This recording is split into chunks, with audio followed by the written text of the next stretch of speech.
오늘 이 아침 우리에게 주시는 하나님의 말씀 신약성경 고린도전서 2장 1절에서 12절의 말씀이 되겠습니다.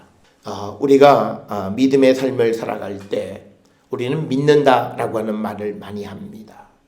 그러면 우리는 무엇을 믿는 것일까?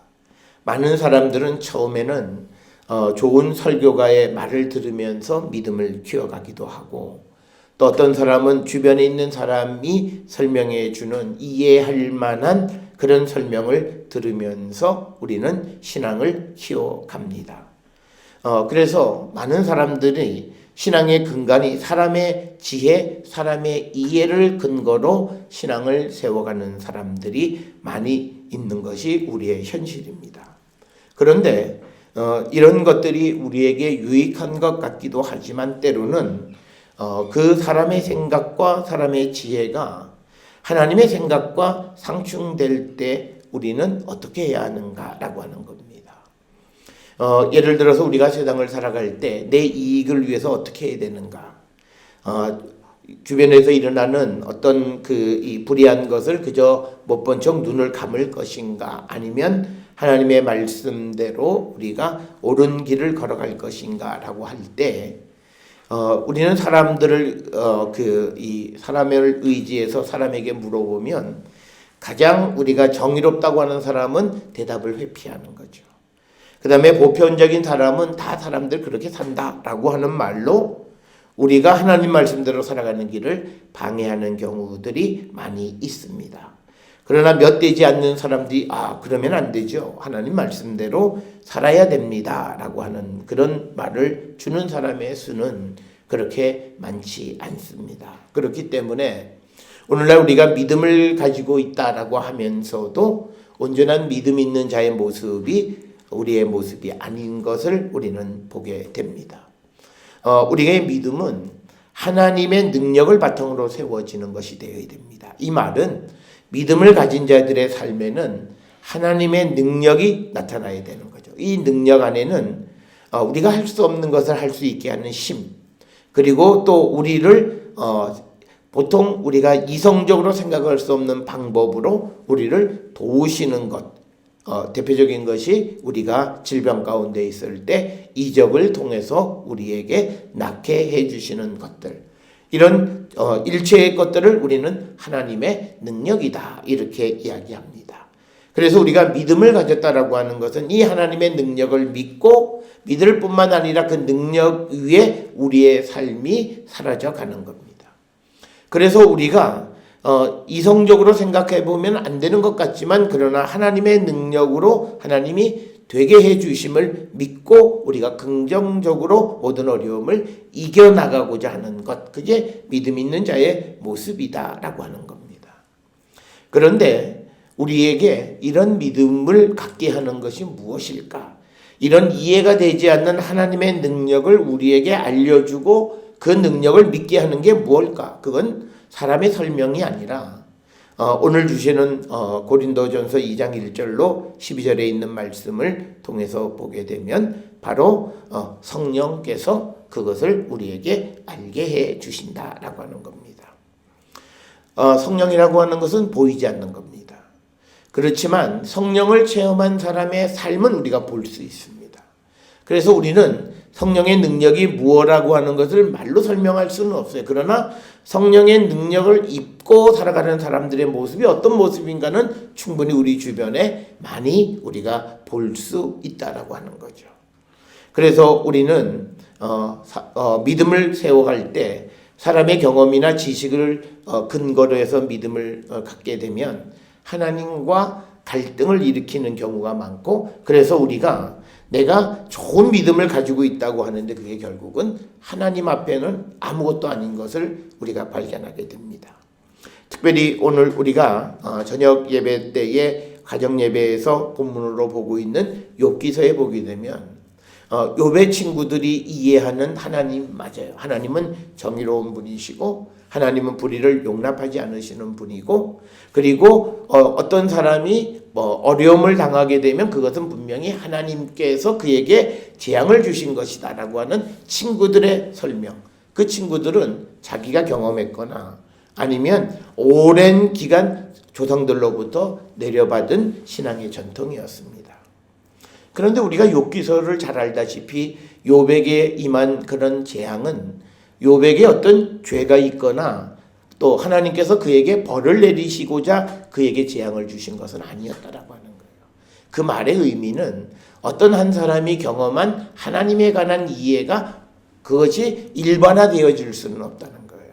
사람마다 특수한 상황이 있다는 거예요. 그래서 우리가 알다시피 욥기에 나오는 그 욥은 그가 죄를 져서 벌을 받는 게 아니라 사람이 의롭게 살아가는 사람이 자기가 겪는 고난과 역경 속에서도 하나님을 떠나지 않는 모습을 보여주는 것이 욥기서의 목적이에요.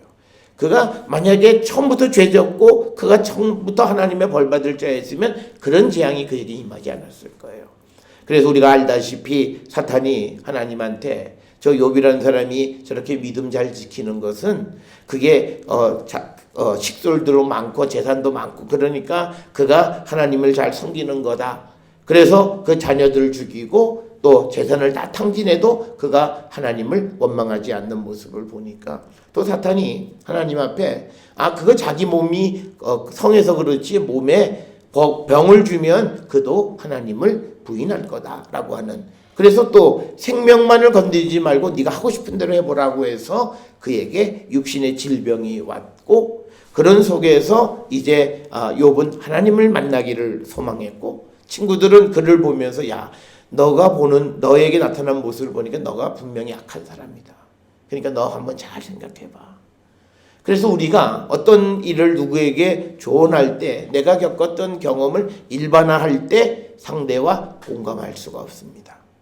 오늘 우리가 살고 있는 이 시대에 공감의 능력을 키우자. 특히 우리가 기성세대와 젊은 세대가 서로 공감하지 못하는 건 바로 이 욥의 친구와 욥이 공감하지 못하는 것과 똑같아요.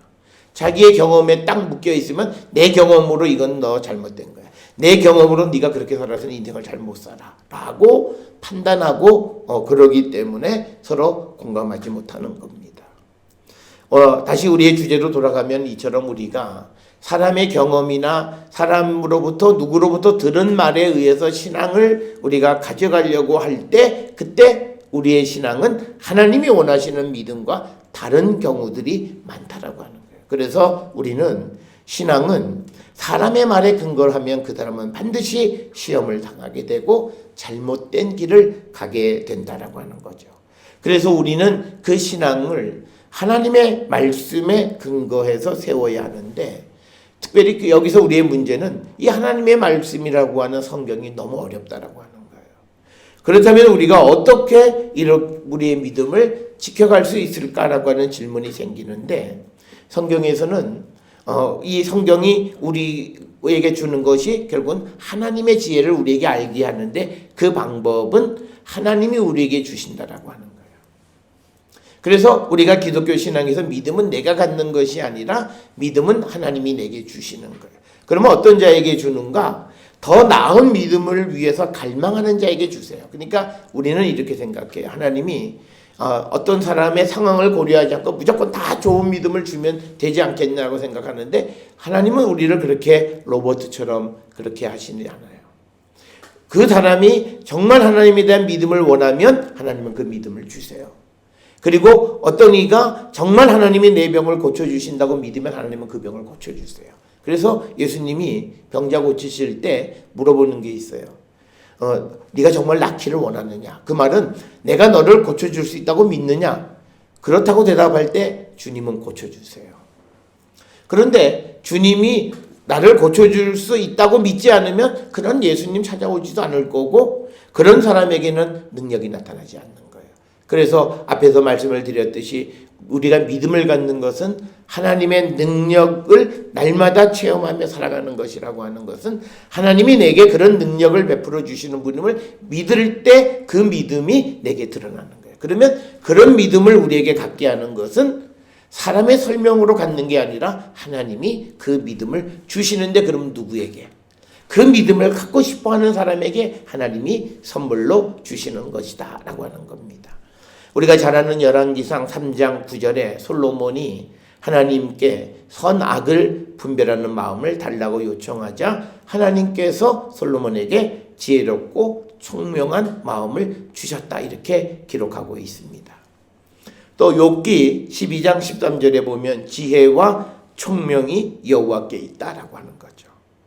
그리고 잠언 2장 6절에서도 여호와께서 지혜를 주신다. 이렇게 이야기합니다. 또 시편 51편 6절에 의하면 지혜는 하나님이 가르쳐 주시는 겁니다.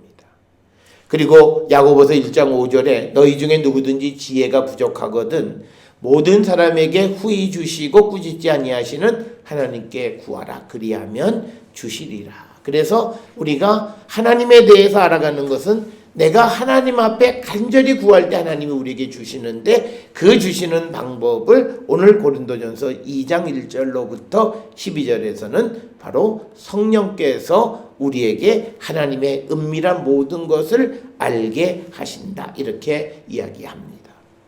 그러면서 우리가 이제 내가 믿는 예수님을 전하는 전도도 내가 내 말로 내 지혜로 내가 잘 설명하려고 하는 그렇게 하는 게 아니라는 거죠. 전도는 내가 누구에게 예수님을 설명해 주는 게 아닙니다. 우리가 전도할 때 성경에 있는 말씀을 선포해 주는 거예요.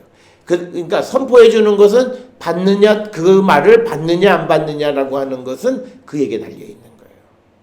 그래서 우리가 내가 저 사람을 설득시킬 수 있다고 생각하는 것은 바른 방법이 아니다라고 하는 겁니다. 특별히 오늘 주시는 4절에 보면 내 말과 내 전도함이 설득력 있는 지혜의 말로 하지 아니하고 다만 성령의 나타나심과 능력으로 한다라고 하는 거예요. 여기서 말하는 능력은 하나님의 능력으로 우리가 말을 그리고 전도하는 것 이것을 우리가 하는. 그런데 우리가 이런 전도를 할 수 있으려면 내 안에 이 하나님의 능력이라는 확신이 있어야 돼요. 내가 그걸 체험한 것이 있어야 돼요. 그래서 5절에 보면 너희 믿음이 사람의 지혜에 있지 아니하고 다만 하나님의 능력에 있게 하려 하노라. 그러니까 믿음은 사람의 지혜를 가지고 아 맞아 이거 그렇구나. 아 믿음은 그렇구나. 이건 믿음이 아니라는 거예요. 하나님의 능력을 우리가 믿고 그 위에 세워진 것이 우리의 믿음이라는 거예요. 그래서 원론적으로 5절과 같은 그런 믿음을 갖게 되면 모든 성도들에게는 하나님의 능력이 나타나요. 그러니까 나에게는 하나님의 기적과 이사가 나타난다고요. 그런데 우리가 교회를 다니면서도 에이 그런 일이 어떻게 되겠어. 우리는 교회를 다니면서 기도하면서 많은 사람이 기도하지만 야 이게 어떻게 될까? 이런 마음을 가지고 기도해요. 그럴 때 그건 안 돼요. 그러니까 우리가 기도할 때 이미 구하기 전에 하나님이 내게 주신 줄 믿고 구하라는 거예요. 그러면 하나님이 그걸 우리에게 주신다라고 하는 거예요. 그러니까 이게 어떻게 보면 말장난같이 느껴지기도 하지만 그게 아니에요. 내 마음이 정말 됨을 믿느냐, 정말 하나님을 믿느냐라고 하는 거예요.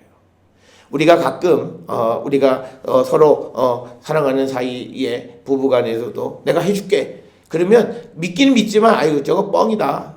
어떻게 하겠어. 근데 그래도 야 말이라도 그렇게 하니까 참 고맙다라고 하는데 이 예수님은 말로 그냥 하는 게 아니라 믿음에 정말 그것을 우리에게 주는 거예요. 그러니까 사람은 말로라도 내 마음을 위로해주고 좋은 말을 주면 좋아하지만 그러나 하나님께서는 우리를 사랑하셔서 우리에게 실천적으로 보여주시는 분이에요. 그래서 우리의 믿음은 전적으로 하나님의 능력을 체험하는 것이고 이것을 믿는 자에게는 그 믿음이 그대로 나타나요. 그러니까 우리가 성경에 보면 예수님도 죽은 사람을 살릴 때 예수님이 그냥 내가 살려주마 이렇게 안 하세요. 우리가 마르다에게도 보면 그 오빠가 죽었을 때 나사로를 살릴 때도 예수님이 그 묻혀있는 나사로의 무덤에 가서 예수님이 굴리시고 가서 급한 마음에 들어가서 야 일어나라 그래서 살려내오시잖아요. 마르다에게 말씀하세요. 무덤의 돌을 치워라. 그랬더니 그 여인이 뭐냐면 우리 오라버니가 죽은 지 벌써 4일이나 지났습니다. 그러니까 뭐냐면 경험적으로 4일 죽은 사람이 죽은 지 4일 지난 사람이 살아난 예는 없어요. 좋다 내가 부활을 믿는다고 해도 성경에 보면 죽은 지 3일 만에 살아난 사람들은 많아요. 그래서 내가 믿어요. 그런데 이건 사일은 의학적으로나 모든 전통으로나 성경의 기록이로나 모든 면으로서 안 돼요. 그랬더니 예수님이 딱 한마디 하세요. 네가 믿으면 살고 안 믿으면 할 수 없어.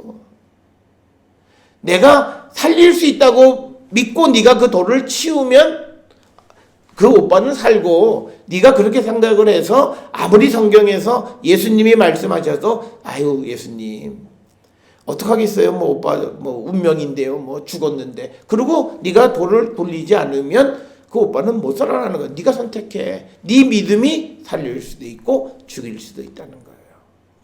그 말을 듣고 마르다가 아주 정신이 번쩍 든 거죠.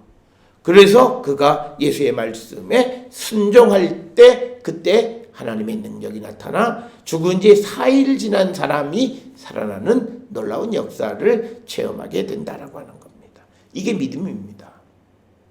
그러니까 오늘날 우리가 살고 있는 이 시대의 믿음의 가장 큰 문제는 이 하나님의 능력에 근거하지 않아요. 그 이유 중에 하나는 뭐냐면 믿음이 성령을 근거로 한 믿음이 아니기 때문에 그래요. 그러니까 뭐 이해되는 것만 믿어요. 그러면 하나님 필요 없어요. 의사가 당신은 암 4기 이제 가망이 없어요. 죽어요. 그러면 죽어야 돼요. 그런데 그 선고를 받은 사람이 그때부터 하나님 살려달라고 그래요. 왜 그래요? 이성으로는 끝났는데 뭘 살려달라고 그래요? 이거 장례 준비나 해야지. 그러니까 실제로 장례 준비하는 사람이 뭐예요? 이제 당신이 하고 싶은 대로 해라. 죽음을 맞이하는 거예요. 그러면 그 사람은 죽어요. 살지 않아요. 그런데 하나님 날 좀 살려주세요. 그리고 내가 하나님 정말 나를 살려주실 수 있고 내가 살아서 할 일이 내가 무슨 우리 손자를 좀 봐야 이런 게 아니라 내가 아직 하지 못한 정말 내가 끝내지 못한 복음을 전하는 일이 하나 남아있는데 그 일을 하고 싶습니다. 그럴 때 하나님은 그를 살려주시기도 한다는 거예요. 그러니까 그가 사기 죽어요. 3개월만 살아요. 그러면 그 과학은 뭐예요? 3개월의 끝이에요. 그러면 죽음을 준비하는 게 맞아요. 그런데 하나님은 우리의 생명, 꺼져가는 불도 끄지 않는다라는 말씀을 내가 믿기 때문에 비록 의사는 3개월이라고 말했지만 나는 살 수 있어 라고 하는 사람. 그래서 그런 사람들이 종종 있습니다. 그래서 그런 사람들이 기도원에 가서 어떤 능력 있는 사람이 난 병 고치는 거 아니에요. 그 사람의 믿음이에요. 그러니까 능력 있는 사람은요, 믿음 좋은 사람을 만나면 능력이 있어요. 왜냐하면 내가 무슨 기도를 해줘서 그 사람이 낫는 거 아니에요. 그가 정말 진실되게 하나님이 해주실 수 있음을 믿을 때 그 능력이 나타나는 거예요. 그래서 우리가 그런 믿음을, 순수한 믿음, 그런 어떤 인간적인 욕망 없이 그런 믿음을 가지게 우리에게 그 믿음을 주시는 게 누구냐? 사람의 설명이나 이런 것이 아니라 성령께서, 하나님께서 그 믿음을 우리에게 주신다라고 하는 거예요. 그렇기 때문에 우리가 이 땅을 살아가는 데 있어서 성령 충만함이라고 하는 절대적이에요. 그래서 오늘날 우리가 살아가는 이 시대의 교회가 마치 이게 무슨 인생을 살아가는 데 있어서 무슨 교양 강좌 하나 듣고 우리가 착하게 살아가는 그거 아니에요. 교회라고 하는 것은 하나님의 능력을 날마다 체험하는데 그 능력은 죽었던 자가 살아나는 거예요. 특별히 예수의 십자가의 능력은 죽었던 예수님이 3일 만에 부활하시는 능력을 믿는 것이고 그 믿음을 전하고 그 능력을 체험하고 살아가는 거예요. 그래서 우리가 그 하나님의 능력에 우리의 믿음이 있는 것이 되어야 한다라고 하는 거예요. 그게 오늘 우리가 살아가는 삶의 믿음의 모습이 되어야 하는데 오늘날 우리는 그런 믿음을 갖기가 참 어려워요. 우리가 성령을 구하지 않는 이유는 성령은 실체가 없어요. 오늘날 우리가 살고 있는 이 시대에 실체가 없는 것은 전부 다 그것은 과학의 대상이 아니에요. 그러니까 뭐냐면 우리가 기도해서 낫게 그럼 다 웃어요. 어떤 의사한테 정말 이게 믿음의 의사를 만난다는 거예요. 의사가 더 이상 의학적으로는 할 방법이 없습니다. 그랬을 때 환자가 그러면 제가 기도 열심히 한번 해보죠. 그랬을 때 옆에서 의사가 의학적으로는 끝났지만 그러나 한번 함께 기도해 봅시다 라고 말해준다면 그 환자는 굉장한 힘을 얻을 거예요. 야, 의사도 이런 말을 믿는 사람이 있구나. 내가 의사로서 내가 받은 과학적 지식으로 열심히 여러분을 고치긴 하지만 그러나 내가 할 수 없는 어떤 영역, 하나님의 영역이 있다라고 하는 것을 인정해야 된다. 오늘날 우리가 살고 있는 이 시대의 과학기술에 의해서 우리가 과학이 지배하는 세상을 살고 있는 것 같지만 오늘 우리가 지금 겪고 있는 신종 코로나 바이러스 사태를 보면 치사율 2%예요. 그러면 이건 그렇게 무서운 게 아니에요. 그리고 사실은 미국은 독감으로 한 10,000여 명 이상이 죽어요. 그러면 이 죽는 사람의 숫자를 놓고 보면 미국의 독감보다도 별로, 그러나 이게 사람을 정말 어떻게 하지 못하게 하고 이게 사람의 모든 생활을 그냥 마비시키는 듯한 그런 거예요. 그러니까 과학기술이 우리에게 모든 것을 가져다 줄 수 있지만 그 과학기술이 자칫 잘못하면 우리의 희망 전체를 꺾어놔요. 예를 들어서 이런 거죠. 확률이 51%. 그러면 이게 당신 죽을 일, 안 될 일이 51%입니다. 그럼 그 사람은 절망해요. 그런데 51%와 49%의 차이는 1% 차이예요. 그런데 그 1% 때문에 인생 전체를 포기하는 사람이 있고, 그런데 어떤 이들은 49% 당신은 가능성 49% 불가능 51%. 그렇지만 그가 49% 가지고 90% 100% 된 사람보다 훨씬 더 나은 모습으로 세상을 살아갈 수 있다는 거예요. 이게 믿음이라는 거예요. 사람들이 들으면 그거는 허무맹랑하다. 근거가 없다. 맞아요. 근거가 없어요. 예수님도 병자를 고치고 예수님 말씀하셨을 때 당시 사람들이 예수님을 받아들이지 못하는 게 뭐냐면, 그래 예수님 그러면 매뉴얼로 한번 해보세요. 그러면 내가 며칠을 기도하면 병이 낫고, 예를 들어서 3일을 기도하면 감기 낫고, 일주일을 기도하면 뭐가 낫고, 30일을 기도하면 뭐가 낫고, 100일을 기도하면 어떤 병이 낫고, 이게 매뉴얼대로 착착착착 이게 과학적이고 합리적이지, 이건 뭐야, 어떤 사람은 낫고 어떤 사람은 낫지 않는. 그러니까 이거는 과학이 아니다라고 얘기는 하지만, 그러나 거기에서 이 기준의 핵심은 그가 진실되느냐 진실되지 못하느냐는 거예요. 그런데 그 우리의 진실된 마음, 요즘 우리가 내 마음 나도 알지 못한다라고 하는데 그 진실된 마음을 우리에게 주시는 것이 바로 성령이다라고, 하나님의 지혜라고 하는 거예요. 그래서 우리가 10절에 보게 되면, 오늘 주시는 본문의 말씀에서 보게 되면 오직 하나님의 성령으로 이것을 우리에게 보이셨으니 성령은 모든 것 곧 하나님의 깊은 것까지도 통달한다는 거예요. 그러니까 뭐냐면 하나님의 계획을 우리가 알면 그렇군요. 그래서 우리가 살아요. 그러니까 오늘날 우리가 만약에 어느 목사님이 당신 암 사기지, 당신 살아, 내가 보니까 하나님의 계획이 그렇고 당신이 1개월 후에는 이렇게 되고 2개월 후에는 이렇게 되고 5개월 후에는 이렇게 돼서 한 1년 고생하다가 당신은 병을 이기고 살아, 이걸 구체적으로 로드맵을 제시해 주면요, 그는 그 믿고 갈 수 있어요. 그런데 목사들이 그거 자기 말로 그렇게 할 수도 없을 뿐더러 만약에 그렇게 안 되면 이건 사기꾼이 되는 거예요. 그런데 오늘 우리가 주신 10절에 보면 성령은 하나님의 깊은 것을 우리가 알게 하는 거예요. 그러면 뭐냐면 내가 성령 안에 있을 때 하나님이 나에 대한 계획, 내가 가는 인생에 대한 하나님의 계획이 무엇인지를 내가 알게 된다라고 하는 것은 내가 확신하게 되는 거예요. 하나님이 내 인생을 이렇게 이끌어 가실 것이라고 하는 믿음을 갖게 되는 거예요. 그게 하나님의 깊은 것, 하나님이 아직 이 땅에 나타나지 않은 나의 삶의, 미래의 삶에 대한 모든 것을 우리에게 알게 해주시는 것이 성령이라는 거예요. 그래서 11절에 사람의 일은 사람 속에 있는 그 영이 알고, 마찬가지로 하나님의 일도 하나님의 영 외에는 아무도 알지 못한다는 거예요.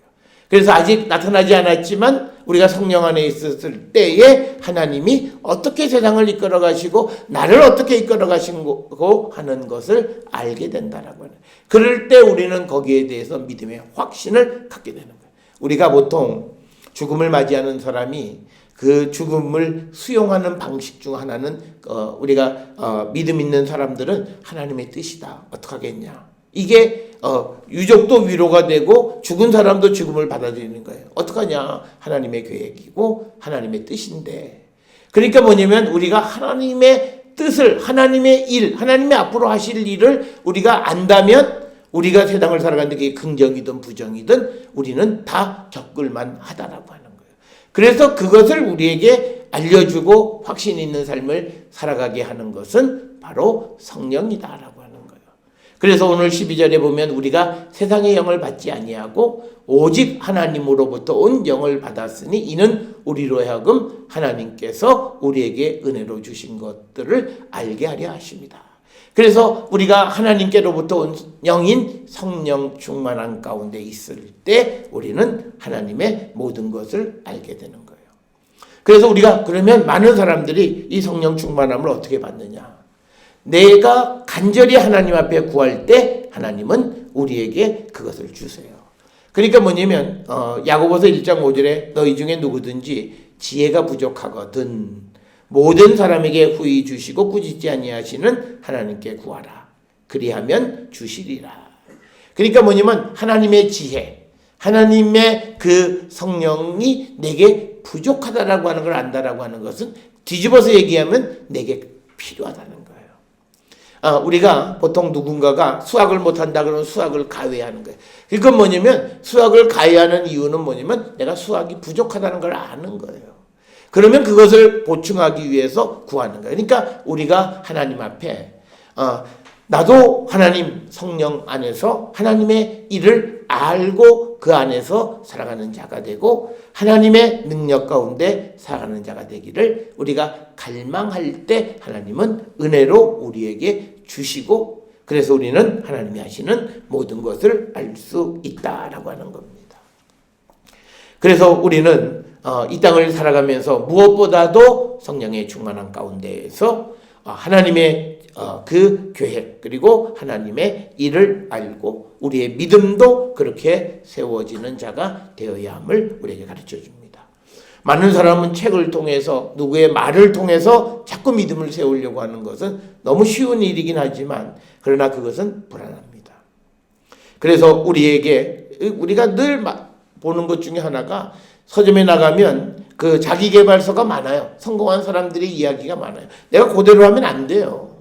그건 그 사람의 인케이스에 나의 그 경우는 달라요. 그러면 나의 계획을 누구로부터 알아요? 하나님께로부터 나를 통한 나에게 나타나는 나에게 가장 좋은 것이 무엇인가를 여쭙고 그 길을 걸어가는 게 그가 성공하는 삶을 살아가는 길이다. 그래서 저는 우리 모든 성도들이 주님에게 간절히 구함으로 우리가 성령의 충만한 가운데 그래서 이 한 해가 우리의 노력과 수고 열심히 살아가지만 그것 이상으로 하나님께 은혜 받는 자의 삶을 살아갈 수 있으려면 우리가 성령의 충만함으로 하나님의 능력 안에 살아가는 자가 될 때 우리는 우리의 수고 이상의 은혜와 복 속에 살아가는 거룩한 성도가 되어질 수 있음을 깨닫고 성령의 충만한 자가 되어서 하나님의 지혜로 세상을 살아가는 거룩한 하나님의 백성들이 되어질 수 있기를 주의 이름으로 축원합니다.